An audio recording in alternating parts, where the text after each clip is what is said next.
In this episode, we delve into the mysterious case of a groom who went missing during his honeymoon. What began as a joyous occasion soon unraveled into a dark story filled with lies, secret affairs, and a chilling act of murder. Matthew Grayson, a 52-year-old businessman from Atlanta, Georgia, was a well-respected figure in the real estate world, admired for his sharp mind and tireless dedication. However, despite his professional success, much of Matthew's personal life was shaped by the domineering presence of his mother, Sanibel Grayson. After years of being single, Matthew's life changed unexpectedly when he crossed paths with Marlene, a 38-year-old waitress from Thomasville, Georgia. They met at a Waffle House where she was working. One evening, after a long day, Matthew stopped by for a late meal, and that's where their story began. Marlene greeted him with a warm smile, and their small talk soon turned into a conversation that stretched well beyond a typical restaurant visit. Her southern charm and friendly nature drew him in, and before long they were exchanging stories over cups of coffee. What began as casual conversations quickly blossomed into a meaningful bond. Over the next few months, their romance flourished. Matthew was captivated by Marlene's lively personality, while she admired his steady nature and kind heart. They spent time outdoors, strolling through local parks, and often took trips to Atlanta to visit art galleries, deepening their connection along the way. Marlene quickly won over Matthew's elderly mother, Sanibel, who, despite her typically controlling nature, appeared to approve of their relationship. However, things weren't without complications. While Marlene clearly sought Matthew's attention, her unusually close bond with Sanibel added a layer of complexity to the relationship.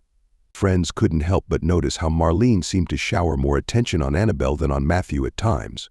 This dynamic led to raised eyebrows, with some wondering if Marlene was simply trying to win Sanibel's favor or if something deeper was going on. She frequently invited Sanibel on their outings, and the two women shared inside jokes that left Matthew feeling a bit uneasy. Despite these peculiarities, Matthew believed he had finally found true happiness. In the spring of 2013, he proposed to Marlene, and they wasted no time planning the wedding, eager to begin their life together. The couple tied the knot just a few weeks before heading off to Sanibel Island, Florida, for their honeymoon, where they looked forward to relaxing and celebrating their love. However, just days into their honeymoon, tragedy struck. Matthew's vision of a joyful marriage and serene life by the ocean shattered when he mysteriously disappeared from the resort one night. It wasn't long before his body was found, leaving everyone in shock. For a man who had always taken charge of his life, the final moments of Matthew Grayson's existence would prove to be completely unpredictable. On June 9, 2013, the sun rose over Sanibel Island, a well-known honeymoon spot celebrated for its beautiful beaches and tranquil vibe. As the day unfolded, Marlene Grayson awoke in their hotel suite at the beachside resort, excited to embrace another day of leisure with her new husband, Matthew. But when she turned to the other side of the bed, she noticed Matthew was gone. Initially, Marlene wasn't alarmed. She figured he might have gone for an early morning swim or headed to the resort cafe for breakfast. As the hours went by with no sign of Matthew, Marlene's concern grew. She searched the resort grounds and asked the staff if anyone had seen him, but no one had. Growing anxious, she eventually went to the front desk to report him missing. The staff promptly contacted the Sanibel police, who arrived at the resort around 10:30 a.m. Marlene described Matthew as a kind man with no history of running off or leaving plans behind, adding to the worry surrounding his sudden disappearance. Marlene insisted that something must have happened to him, certain he had encountered trouble. The police launched a thorough search, combing through the resort and nearby areas, including the surrounding beaches and trails. Days went by, and the search efforts continued, with no immediate sign of Matthew. By June 12th, the once lively and serene atmosphere of Sanibel Island had shifted to one of growing concern and unease. The police and local community became more anxious with each passing day, and Marlene's initial worry deepened into despair. Finally, on June 14th, the search came to a devastating conclusion with a grim discovery. At around 6:30 a.m., a local fisherman named Carlos Mendoza made the gruesome discovery. He had been fishing near a remote section of the beach, aiming to catch tarpon in the quieter, less frequented part of the island. As he approached the shoreline, something unusual caught his attention. What he saw was a body, bloated and tangled in seaweed, partially concealed by the tide. At first, Carlos assumed it was a large fish or debris carried in by the ocean. But as he drew closer, the grim reality became clear. It was a human body. It was the body of a man. Shocked and shaken, Carlos quickly dialed 911 from his cell phone. His hands trembled as he relayed the details to the operator, struggling to stay composed while describing the horrifying discovery. Within minutes, local authorities arrived at the scene. Officers from the Sanibel Police Department acted swiftly, cordoning off the area to keep tourists and curious onlookers away. Matthew Grayson's body lay face down in the shallow water, a tragic end to what was supposed to be the start of his new life. His clothes were soaked, and at first, there were no obvious signs of a struggle. It initially appeared to be a tragic accident, perhaps a drowning. However, as the police began a closer examination of the scene, they quickly noticed that something wasn't quite right. Faint bruises marked Matthew's neck, barely noticeable but certainly suspicious. His body was bloated, indicating it had been in the water for several hours. Yet what caught the investigators' attention was that his shoes were still on, an odd detail for someone who had supposedly drowned, raising more questions about what really happened. Matthew's body was transported to the county morgue for a thorough investigation. It soon became evident that this was no ordinary drowning. A more sinister reality lurked beneath the surface of this seemingly peaceful island retreat. When the Sanibel Police Department arrived at the scene of Matthew Grayson's body on June 14, 2013, it was apparent that things didn't quite add up. Detective Rachel Blavatsky, an experienced investigator with a keen intuition, headed the team. As she surveyed the tranquil stretch of beach where the body had been discovered, she realized this would not be an easy case to solve. The initial report indicated a potential drowning, but the scene painted a different picture. Matthew had been found in a secluded area, far removed from the bustling tourist attractions like Bowman's Beach, where honeymooners and families typically flocked. The sand surrounding his body was undisturbed, with no signs of a struggle or any footprints leading to or from the water.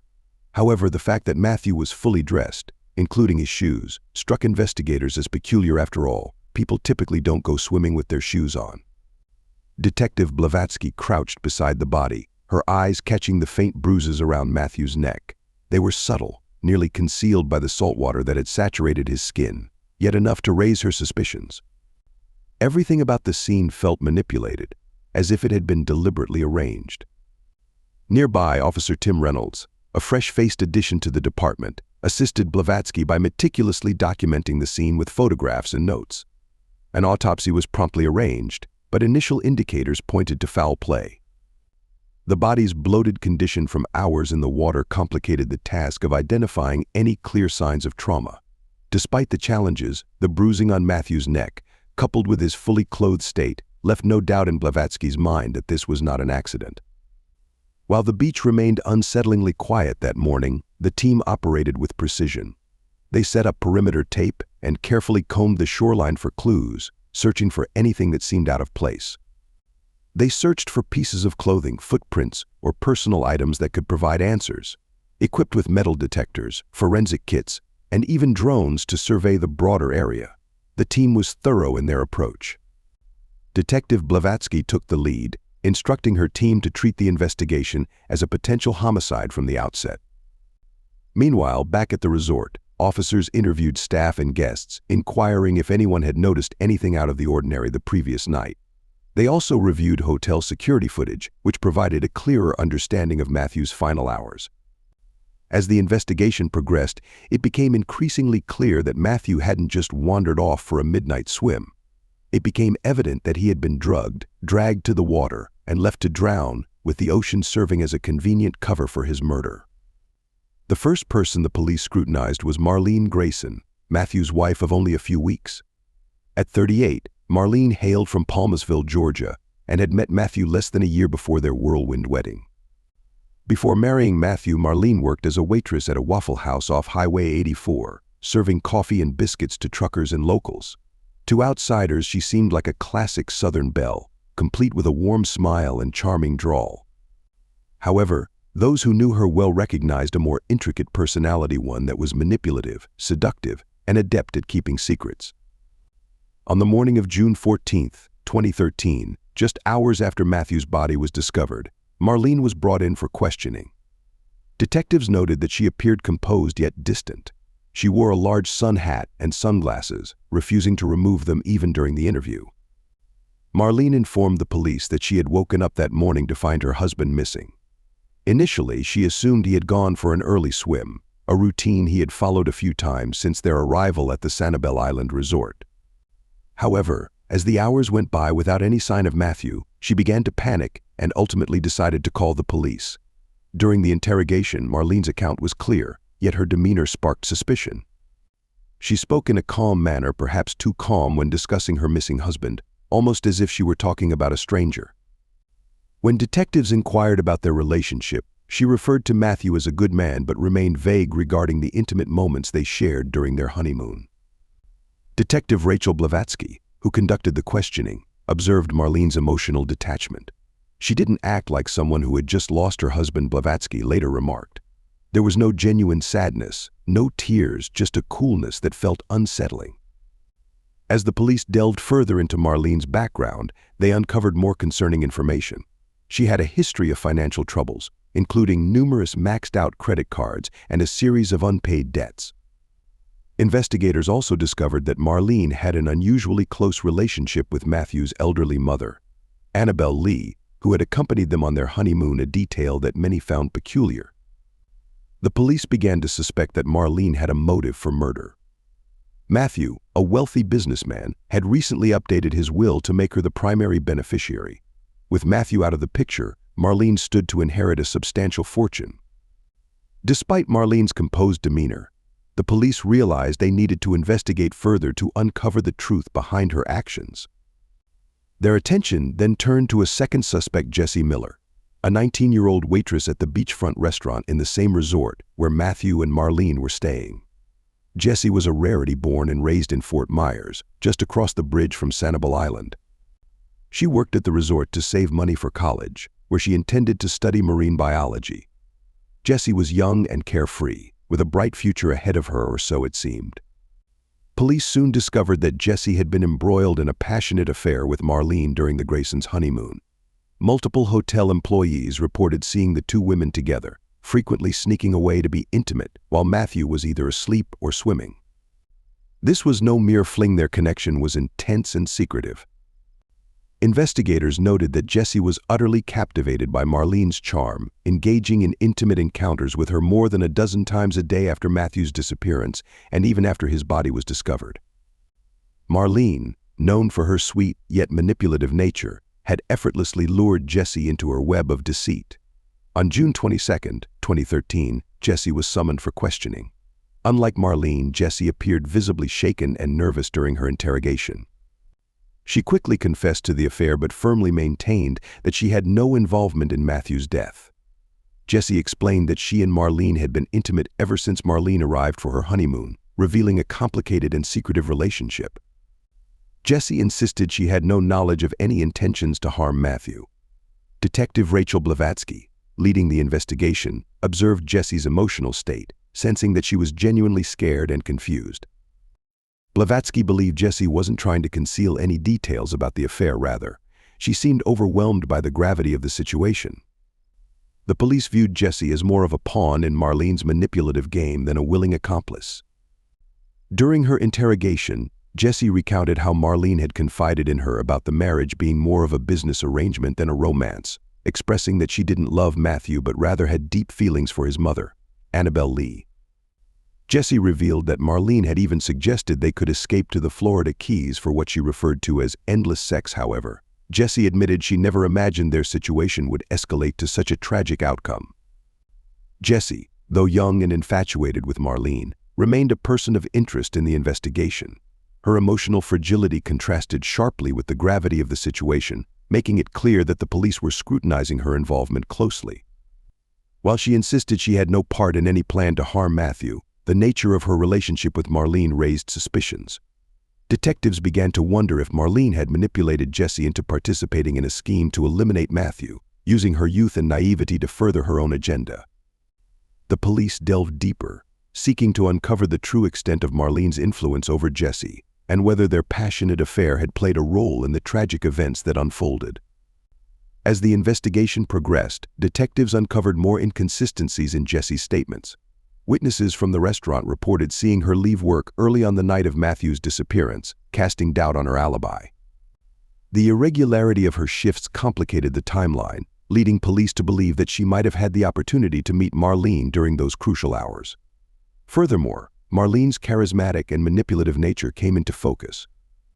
Police speculated that Jesse might have been drawn into a dangerous game, entrapped by Marlene's charm and emotional influence.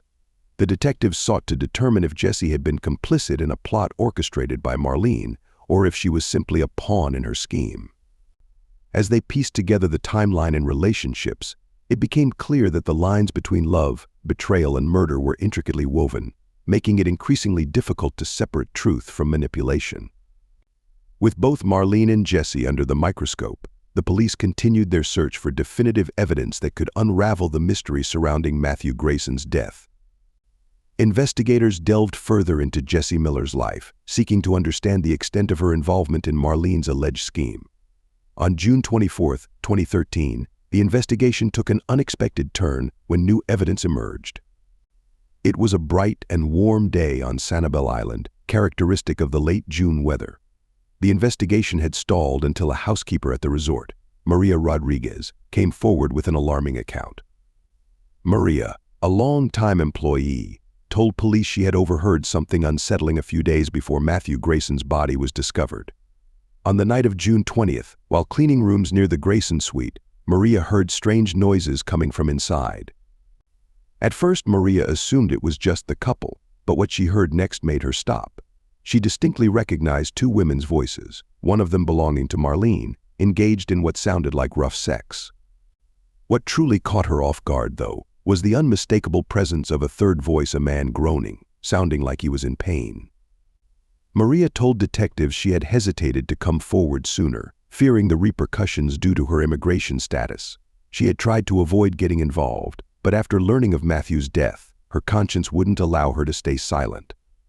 She was sure that Matthew was still in the room, asleep, when the unsettling sounds occurred, and that detail, combined with the murder, compelled her to speak out. When Maria confirmed that the second voice belonged to Sanibel Lee Grayson, Matthew's elderly mother, the revelation stunned the police. They had already uncovered Marlene's affair with Jesse, but this new twist was beyond what anyone expected. The thought of Marlene engaging in a sexual relationship with her mother-in-law was deeply disturbing and added a shocking layer to an already twisted case. Detectives, now grappling with the sordid and unsettling nature of this discovery, realized the investigation had entered even darker territory. Detective Rachel Blavatsky quickly pieced together the disturbing puzzle after Maria's revelation. It all started to make sense: the odd dynamics between Marlene, Matthew, and Sanibel Lee. Blavatsky considered the possibility that Matthew had been nothing more than a pawn, a convenient cover for the secret affair between Marlene and Sanibel Lee. Perhaps they had never intended for Matthew to live beyond the honeymoon, using him as a means to secure wealth while indulging in their twisted relationship behind closed doors. The pieces were falling into place, but Blavatsky knew she needed more evidence to confirm this dark theory. When the theory that Marlene and Sanibel Lee had conspired to kill Matthew took shape, detectives dug deeper into their relationship. They uncovered more troubling details. Bank records showed suspicious transfers between Matthew's accounts and Marlene's, with large sums wired to offshore accounts linked to Sanibel Lee. This financial trail painted a picture of premeditation, as if the two women had planned Matthew's demise long before the honeymoon. Additionally, phone records revealed frequent late-night calls between Marlene and Sanibel Lee, even on nights when they should have been enjoying their time with Matthew. It was becoming clear that his death was not a crime of passion, but a carefully orchestrated plan. Resort staff mentioned seeing Marlene and Sanibel Lee together often, frequently leaving Matthew behind while they met in private, sometimes in the women's restroom. Other witnesses began to speak up as well, noting the strange relationship between the newlyweds and Sanibel Lee. Investigators started to suspect that Marlene and Sanibel had been planning Matthew's murder long before it happened. The revelation of their secret affair gave investigators a stronger motive. Matthew had become an obstacle to their illicit relationship, and removing him seemed like the only way to be free. With this new evidence, police felt they were closing in on the truth behind Matthew Grayson's murder and the twisted reasons behind it. With the new evidence from the resort, detectives shifted their focus to Sanibel Grayson, Matthew's 78-year-old mother. Up to this point, she had been perceived as a heartbroken widow and devoted mother. However, her hidden relationship with Marlene cast doubt on her innocence. Known back in Atlanta as a formidable and wealthy woman with a biting wit, Sanibel Lee had long maintained a commanding presence in her community. Now, her potential involvement in Matthew's death raised alarming questions. Despite her advanced age, Sanibel Lee exerted a firm grip on her son's life and finances, controlling everything from his daily activities to his diet. A woman of impeccable style, she favored designer brands like Chanel and Hermes, insisting on driving her black Cadillac despite her worsening macular degeneration. Sanibel had always demanded unwavering loyalty from Matthew, yet she openly expressed her approval of his marriage to Marlene. This dynamic raised further concerns about her potential involvement in the events leading up to Matthew's death. On June 25, 2013, detectives brought Sanibel Lee into the station for a formal interview. Initially, she maintained a composed demeanor, presenting herself as a distraught mother in mourning. She expressed shock and disbelief that anyone would question her or Marlene's involvement in Matthew's death, insisting that their intentions were pure and that they had nothing to hide. "My son was my little goo-goo moon pie," she said, her voice quavering as she dabbed her eyes with a silk handkerchief. "I would never hurt my whittle baby." However, when detectives presented her with the maid's testimony and the mounting evidence of her clandestine affair with Marlene, Sanibel Lee's calm facade began to crumble. Gone was the image of the frail, grieving mother. In her place emerged a defensive and furious woman, insisting the police were trying to tear her family apart. "This is outrageous," she exclaimed, her voice laced with anger. "You're dragging my name through the mud over gossip from a maid," she snapped, her frustration palpable, "and from someone who's from Mexico, no less, despite her protests." Detectives observed inconsistencies in Sanibel Lee's account. She struggled to explain why she and Marlene had spent so much time alone together during the honeymoon or why their interactions had hinted at something far more intimate. As the interrogation progressed, Sanibel Lee's carefully crafted image as an innocent mother-in-law began to fall apart under the pressure of the investigation. Detectives started to form a solid theory Sanibel and Marlene had colluded to murder Matthew, allowing them to pursue their secret relationship without any obstacles in their way. Sanibel Lee's intense possessiveness over both her son and Marlene fueled her actions. She couldn't stand the idea of losing Marlene to someone as important as her own son. While she continued to deny any wrongdoing, the police felt they were inching closer to uncovering the truth behind Matthew's death. Her vague responses and the growing body of evidence heightened the detectives' suspicions. The formidable matriarch found herself entangled in a scandal she had desperately tried to conceal. By June 28, 2013, the investigation had reached a critical juncture. Detectives had gathered sufficient evidence to connect Sanibel Lee Grayson to her son's murder. The startling discovery of her affair with her daughter-in-law, Marlene, coupled with the maid's testimony of overhearing them engaged in intimate acts in the same room as Matthew, painted a troubling picture. The grieving mother had transformed into the prime suspect, and investigators were convinced she had a direct hand in Matthew's death. Sanibel Lee, 78, was notorious for her controlling nature, dictating every aspect of her son Matthew's life, from his finances to his personal relationships. However, her relationship with Marlene was particularly concerning, revealing a depth of manipulation that raised serious alarms among investigators.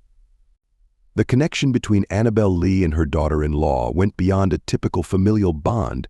It was a clandestine and passionate affair that led them to conspire against Matthew. On the night of the murder, Sanibel, displaying a cunning reminiscent of a cartoon villain, secretly slipped sleeping pills into Matthew's drink, while Marlene kept him occupied with intimate advances.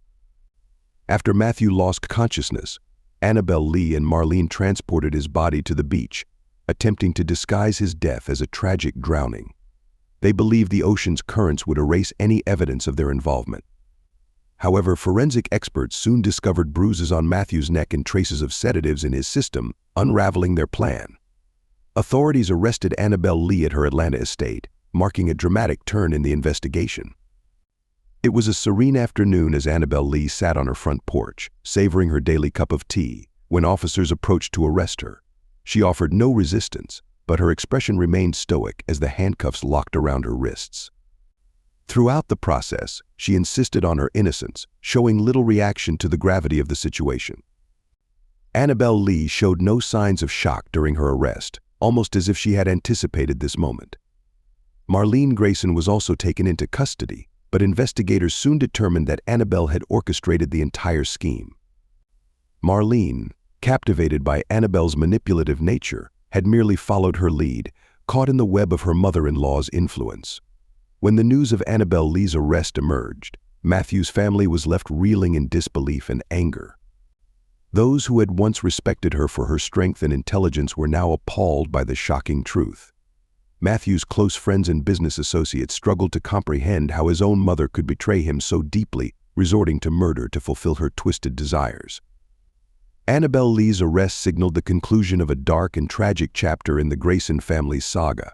What had started as a honeymoon filled with hope devolved into a tale of betrayal, manipulation, and calculated murder. The trial of Annabelle Lee Grayson commenced in November 2014, capturing widespread attention and becoming one of the most sensational cases discussed among true crime enthusiasts in Florida. The prosecution, headed by Assistant State Attorney James O'Connor Curley, 45, presented a compelling case against Annabelle Lee, arguing that she had murdered her son to protect her secret affair with Marlene. Curley, known for his calm demeanor and systematic approach, used the shocking details of their relationship to portray Annabelle Lee as a calculating and ruthless individual. He highlighted the physical evidence, including the traces of sedatives found in Matthew's system, the bruises on his neck, and the maid's testimony about overhearing Annabelle and Marlene together during the honeymoon, to build a strong narrative of guilt. The defense, spearheaded by high-profile attorney Mark Randall, 52, aimed to depict Annabelle Lee as a fragile elderly woman incapable of orchestrating such a heinous act. Having represented numerous celebrities in the past, Randall argued that Marlene was the true mastermind behind the crime.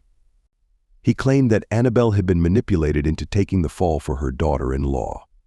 Despite his passionate arguments, the jury remained unconvinced and skeptical of Annabelle's innocence. Annabelle Lee's cold demeanor on the witness stand did little to garner sympathy from the jury, who appeared increasingly disturbed by the disturbing revelations of the case. As the trial unfolded, Matthew's family filled the courtroom, visibly shaken by the unfolding details. His elderly aunt, once close to Annabelle Lee, broke down in tears upon learning of the affair, struggling to reconcile the woman she thought she knew with the shocking truth of betrayal and manipulation. Matthew's friends from Atlanta, who had once viewed Annabelle as the respected matriarch of the Grayson family, were left in a state of disbelief. After 3 weeks of testimony, the jury deliberated for only 2 hours before delivering their verdict. Annabelle Lee Grayson was found guilty of first-degree murder, a shocking conclusion that left the courtroom in stunned silence. She was sentenced to life in prison without the possibility of parole. Marlene, charged as an accessory to murder, received a reduced sentence of 25 years for her cooperation with investigators. While the verdict provided some solace to Matthew's family, the wounds inflicted by such a shocking betrayal would never truly heal. Many believed justice had been served, but Matthew's tragic death and the circumstances surrounding it cast a long shadow over the Grayson family for years. After the trial, life drastically changed for everyone involved. Annabelle Lee Grayson, the mother convicted of her son Matthew's murder, was sent to a state prison in Florida. Despite her sharp wit and strong personality, life in prison proved to be a significant challenge for Annabelle. She struggled to maintain her dignity as the isolation and stigma of her crime began to take their toll. Incarcerated, she often became the target of gossip and disdain from fellow inmates, who viewed her with contempt for her past actions. As the years went by, Annabelle's health steadily declined. In 2021, she contracted COVID-19 during a surge in cases within the facility. Despite the medical staff's efforts to treat her, she ultimately passed away alone in a prison hospital, a tragic end to a life marked by betrayal and manipulation. Marlene Grayson faced a different kind of consequence following Annabelle's death. Serving a 25-year sentence as an accessory to murder, she was left to grapple with the reality of her actions and their impact on Matthew's family. Many viewed her as a victim of Annabelle's manipulative influence, yet others struggled to sympathize with her, believing she had willingly participated in the plot. Inside the prison walls, Marlene had to confront her choices daily, often reflecting on the twisted relationship that had led to such devastation. Her path to redemption would be long and fraught with challenges, as she sought to rebuild her life in the shadow of a tragedy she helped create. After receiving a reduced sentence of 25 years, Marlene served her time in a women's correctional facility. The transition to prison life was difficult for her, as she frequently found herself reminiscing about her life before the murder. The stark reality of her situation weighed heavily on her, and the memories of happier times only deepened her sense of loss. To cope, Marlene sought therapy, hoping to confront her feelings of guilt and confusion about her relationships, especially with Sanibel and Matthew. Through therapy sessions, she began to unravel the complex emotions tied to her past decisions, striving to understand how she had allowed herself to be drawn into such a dark path. Though she often faced judgment from fellow inmates, Marlene's journey of self-discovery became a crucial part of her experience, leading her to seek forgiveness and a sense of closure. Marlene continued to assert her innocence concerning the actual murder, yet she openly acknowledged her part in the events leading up to that tragic night. She expressed remorse for her decisions and the way they had spiraled out of control, contributing to the loss of Matthew's life. Meanwhile, Jessie Miller, the young waitress who had unwittingly become part of the scandal, faced her own set of challenges. Although Jessie was never charged with any crime, the repercussions of the trial heavily impacted her reputation. She became a subject of gossip and speculation in her community, making it difficult for her to move on with her life. Jessie struggled to regain her sense of normalcy, often reflecting on the choices she made and the unexpected path her life had taken. Despite the turmoil, she sought to rebuild her life, hoping to distance herself from the haunting memories of the case that had forever altered her world. Jessie continued to work at the hotel restaurant for several years following the tumultuous events, but the whispers surrounding the affair lingered, making it hard for her to find peace. Seeking a fresh start, she decided to move to Orlando, Florida. There, she enrolled in college and focused on building a new life. After graduating in 2019, Jessie found fulfillment as a nurse, dedicating herself to helping others. This new path not only allowed her to distance herself from her past, but also gave her a sense of purpose, as she worked to mend the wounds left by the scandal that had once consumed her life. The aftermath of the trial cast a long shadow over everyone involved, with each individual grappling with the consequences of their choices. Annabelle Lee's legacy as a manipulative mother became a cautionary tale, forever marking the Grayson family. Marlene, burdened by guilt and the reality of her role in the tragedy, struggled to rebuild her life and reputation. Jessie, though not charged with any crime, faced the stigma of her past, pushing herself to reinvent her identity as a nurse. The haunting memories of betrayal, love, and loss lingered, serving as a constant reminder of how quickly life could spiral out of control, leaving scars that would take a lifetime to heal.